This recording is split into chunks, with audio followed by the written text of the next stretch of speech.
Guess where we are? Too slow, Cornwall. Guess why we're in Cornwall? I'll give you the answer. We're with Kate Morton. She's over from Australia and we're so excited. We've been spending the last few days with her, exploring Cornwall, getting to know some of the locations of her new book, The Lake House. The book's set in a spooky abandoned house that Sadie, an investigator, discovers and finds that there has been an unsolved case of a missing child. Spooky.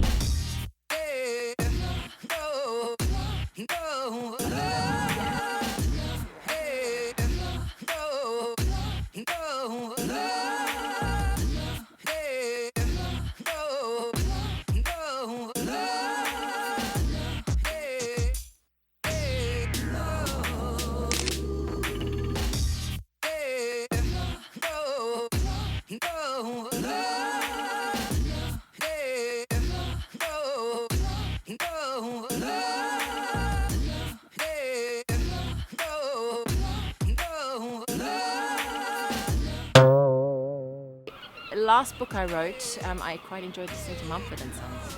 Go figure. Ooh. Did you let her through? I'm going to say yes, because she's so young and she's so powerful, and that's a good thing.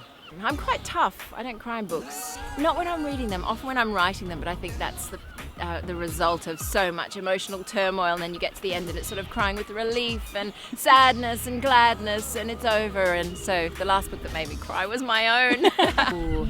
For a long time I think it was Atonement. I think it's a perfect book. It's wonderful. And when I got to the end, no one I knew had read it, and I had to race back to the bookstore immediately, close the book and ran up just so I could talk to the bookseller and say, the ending, oh my God, I didn't see that coming. I just found out that originally Cornish pasties used to have half savoury and then at the other end half sweet, and I think that's a splendid idea. Biggest pet peeve, people who read the last chapters of books first.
Over the years, Kate has sold millions of books. You might recognise some of these titles. There's The House at Riverton, The Forgotten Garden. They're everywhere. Look at these amazing new additions that Sophie Allport designed. My personal favourite place was Porpero. So many winding streets, so many ice cream parlours, so many places you could hide a body. How do you write a book that it would seem everybody likes? So I thought I'd corner Kate there and ask her a few questions about her process. So, Kate. Lena. What book is this now? 6? 5. Number 5, and I know this because until approximately 3 months ago it was named #5. Oh, really? They're just numbers until they... Well, I would like to have the title first, but it's the hardest 3 words for me to write. The other 170,000, they're always 3 no words worries. as well. Always 3 words. What made you pick Cornwall? I have sort of fell in love with Cornwall from afar when I was writing The Forgotten Garden, because I was looking, sort of auditioning for places that had a smuggling past and the sea. And I looked at lots of different locations, and then I stumbled upon the story of the Lost Gardens of Helligan. And, this is right up my alley. It's a real-life Sleeping Beauty house, after the First World War, and, everybody left and the house and the garden grew over and then was rediscovered and brought back to its, beautiful best. And once I'd read that, it's like, oh, I have to set the book there. I wanted to write about an abandoned house and a place that over 70 years could completely be, sort of overtaken by the wilderness. You know, so this civilized place that had been overgrown, and it had to be Cornwall. Yeah, it's the secret corner of England. Isn't it? If you're going to hide something, you'd hide it in Cornwall. Yes, and there's so much magic, and it's almost in the air. It sounds so cheesy to say that, but it does feel that way. Yeah, smugglers by nature. Exactly. It's like going into a bubble. You open the bubble and you're in the world so vividly the whole time you write it, and then the moment you finish, for me, it's like the bubble shuts and other people can come in and I can't get back in there now. It's over for me. Because I was going to ask you about Lost Children and Peter Pan, and it's that Peter Pan returning to the window and not being able to get it's through. Exactly like that. But it's like that for you in your own novels. I feel it the same way as when I was writing it, but it's a good thing because that bubble drifts away and it's time for me now to open the next one. The dark side of the novel is really, somebody missing a child. Where the hell did that child go? And it's a complete mystery. Nobody can solve it. Yeah. Did you use kind of more serious news stories to kind of get inspiration from modern day things? Or? I did actually, sort of, in a loose sort of way. I always think books are thousands of ideas put together, but you need a few really vivid ones at the beginning to sort of kickstart and give enough of the picture that you feel like it's a story worth following. And for me, one of those was this very famous missing child case in Australia about it's called the Beaumont children case. And 3 siblings went missing on Australia Day, a very hot summery day in 1966. And they caught the tram to the seaside and they didn't come home. And to this day, none of their belongings have been found. And although there have been leads, they've led nowhere. And it's a case everybody in Australia knows about. It's very famous. And in fact, it's one of those cases that changed social behaviour.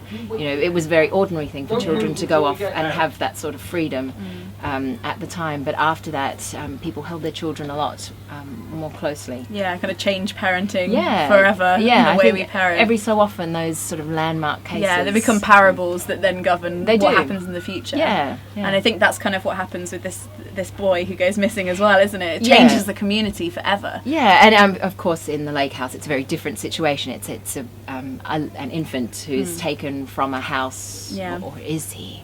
On the night of a big Midsummer Eve party in the 1930s.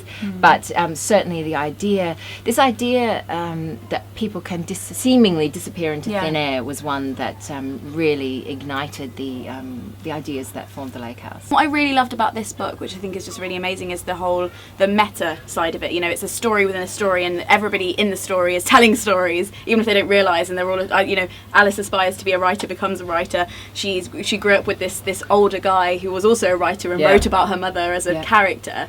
And it's very, did you get a lot of inspiration from Alice in Wonderland and those kind of books that?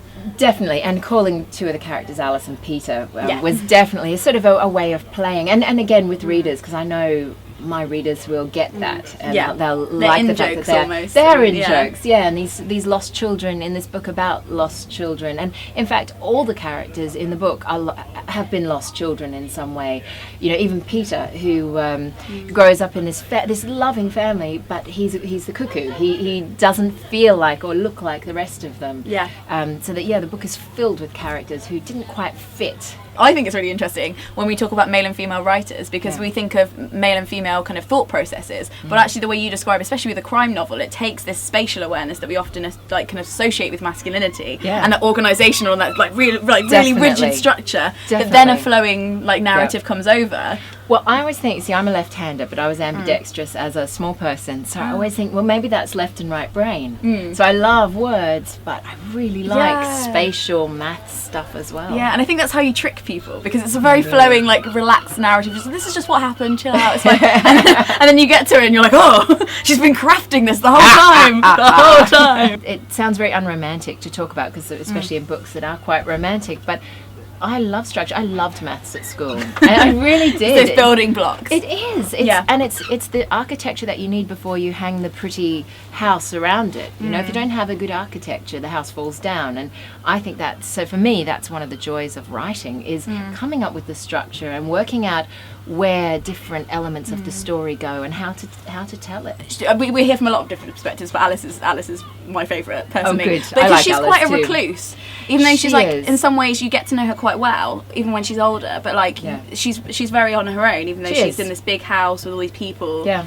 And do you feel like that you put a little bit of yourself in that? 'Cause she's also a writer. Yeah, I like think so. I think I can't speak for all writers, but I am definitely an observer. And I think part of what made me a writer, or sort of led me to being a writer, I've always been quite good at being an outsider.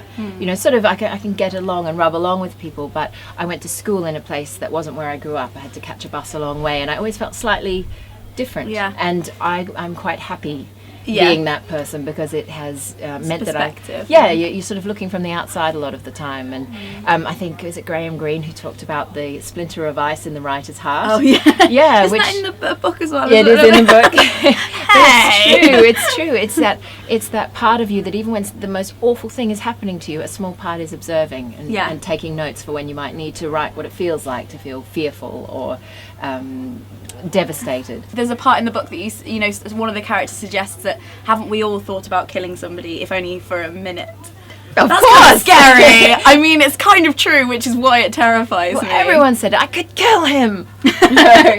And then it's that little moment of snapping. And Yeah. And So- I think when Alice says that in the book, she is trying to mess with the mind of the journalist who's interviewing her. It's kind of about the bubble thing as well. I remember you saying in a different interview that, you know, when did just telling a story become so unfashionable? Do you remember saying that? It's a very wise thing and, to say. and I think it, because, you know, part of what I wanted to do when I started writing, I wrote for myself. I didn't think I'd be published. And I loved reading so much as a child, and it was that complete immersion in the world of a story. Yeah. And I'd stopped feeling that somewhere along the way, and I wanted to recapture it, and that's what I did by writing, and I still do Yeah. with writing. So when I'm writing a book, I want to be a storyteller, and I don't know why it's sort of Yeah. our relationship with reading became complicated. Suddenly people to learn you and- have to be learning, and it has to be challenging, and it has to make you think things you've never considered before in words that you have to look up in the dictionary. And I mean, that's great. You know, Yeah. I studied English lit at uni, and I really enjoyed that, and reading can do so many things, but what's wrong with being told a story? Yeah. I think that's the greatest way to learn empathy as well. Isn't always from, you Studies know, show that. yeah, and it's just kind of stats and stuff. It's Yeah, from children really who just read have spending greater empathy. time as somebody else. Yeah, absolutely. So there's a really amazing passage in the book where you talk about how the location is kind of a character. You know, Yes. they kind of get to know, and a lot of the stuff that happens with the characters, they're all drawn back to this one house, Yeah. and it feels like that is almost he or she. Yeah. Is the house a male or a female? Oh, good question. I think the house is a female. Okay. Yeah, I She's do. kind of looking after everybody, but also I do, yes. holds a lot of secrets. Yeah, exactly. Perfect. Yeah. Yeah, I think if I had to give a gender to the house, a female. Yeah. But yeah, I love houses. You know, I've Yeah. got a lot of writerly obsessions, but one of them, and you know, even if I didn't know it consciously, now I can look back at my books and go, oh, it's about the houses. Yeah. We knew they were running everything all along. Exactly. And winking from their windows. We've had an amazing time in Cornwall. I hope you agree that Kate is kind of cool as well as being kind of bloody intelligent. I really hope you enjoy the lake house. We've all been gripped here. Check out the links below to find out more about Kate's books, and I guess we'll see you soon.